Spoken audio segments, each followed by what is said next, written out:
isixazululo weMose sisa-approach insuku zephasika. Hayi akusiyo into ephathekayo nongathi uma uyibuka uyinqome. Lithi iBhayibheli incwadi ka-Isaya wadelelwa ngabantu uJesu, yebo walinwa, yeyi wayengenasimo nabuhle ukuba simfune. Waphakanyiswa, khona ibalume esandleni inyoka, khona ibalume onyaweni, khona ibalume esithweni, kodwa isixazululo sasisinye.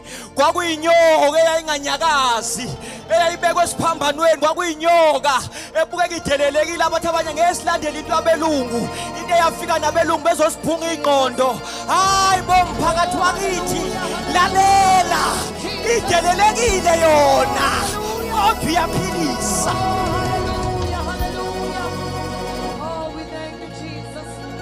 Iyaphilisa, iyaphilisa, iyaphilisa. Ike yabhekwa uHana edelela iphephelwe ngabathola abantwana, edelelekile esizweni sakhe, kodwa lithi iBhayibheli wayidana enyuke ethempelini.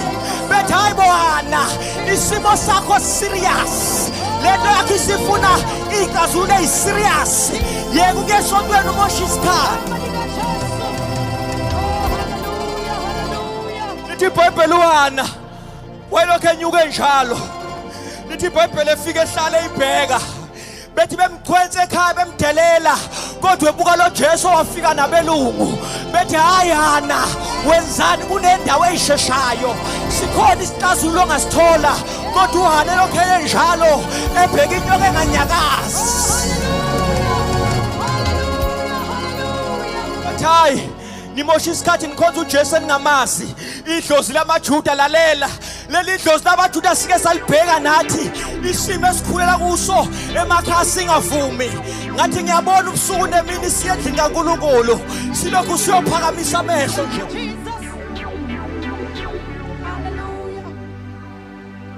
Sadelelwa sikhukhumba namaBhayibheli etaladini zasemfekayi, silokhu sithi sisibhekile, sisibona isimo sethu, kodwa silokhu simbukile lo Jesu odelelwayo othi uJesu wamaJuda. Isimo sethu sibe serious, kodwa amehlo sasilokhu siwabhekise kuye.